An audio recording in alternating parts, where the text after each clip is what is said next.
बात अगर सिर्फ तुम्हारे और मंगल के बीच ही होती ना तो मैं मंगल को जरूर बोल। सौम्या, तुम तो मुझे ये कह रही थी कि ईशाना के बारे में तुम्हें सब कुछ पता हो, उसका पूरा शेड्यूल तुमने रटा हुआ है, फिर उसके स्कूल छोड़कर जाने के बारे में तुम्हें कुछ क्यों नहीं पता? तुम रोज उसे फोन पे बात करती हो, अरे कुछ तो उसने तुम्हें बताया होगा कि वो कहां गई है।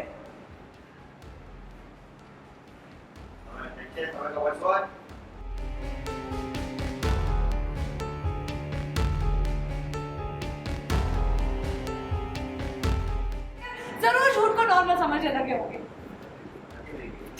तुमने अपने जैसा बना दिया मेरी बेटी को, इसी बात का डर था मुझे।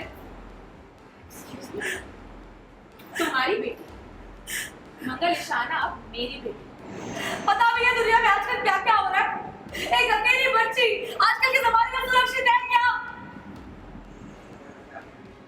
ऐसा ध्यान रखना आपने मेरी बेटी का। मंगल, अब तुम कुछ ज्यादा ही बोल रही हो। बात का पतंगड़ मत बनाओ।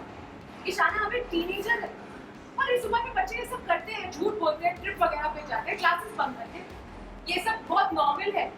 और हाँ, अगर माँ तुम्हारी जैसी हो जो चीखे चिल्लाए इतना ड्रामा करे तो बच्चे तो डर के झूठ बोलेंगे ना। सौम्या, जब तक मेरे बच्चे मेरे साथ थे ना, उन्होंने कभी झूठ नहीं बोला था। उन्हें तो झूठ बोलना आता ही नहीं था। जरूर झूठ को नॉर्मल समझने लगे होंगे। तुमने अपने जैसा बना दिया मेरी बेटी को, इसी बात का डर था मुझे। तुम्हारी बेटी मंगल ईशाना अब मेरी बेटी। और जब वो घर आएगी ना, मैं उसे अपने हिसाब से बात कर लूंगी। तुम्हें सिर्फ अपने बच्चों से मिलने की परमिशन मिली है, उनकी जिंदगी में दखल देने की परमिशन तुम्हें नहीं मिली है। हम दोनों ईशाना के माँ बाप हैं और ईशाना की पेरेंटिंग कैसे करेंगे उसका लेक्चर हमें तुमसे सुनने की कोई जरूरत नहीं है। सौम्या, ईशाना मेरी बेटी है और वो मेरी बेटी ही रहेगी। मुझे उसके बारे में बात करने का और सवाल उठाने का पूरा हक है। तुम्हारे साथ रखकर मैं उसे बिगड़ने नहीं दूंगी। देखो इसे किस तरह ये मेरी इंसल्ट कर रही है। तुम कुछ नहीं बोलोगे इसे?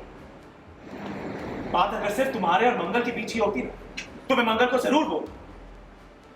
सौम्या, तुम तो मुझे ये कह रही थी कि ईशाना के बारे में तुम्हें सब कुछ पता हो, उसका पूरा शेड्यूल तुमने रटा हुआ है, फिर उसके स्कूल छोड़कर जाने के बारे में तुम्हें कुछ क्यों नहीं पता? तुम रोज उसे फोन पे बात करती हो, अरे कुछ तो उसने तुम्हें बताया होगा कि वो कहां गई है।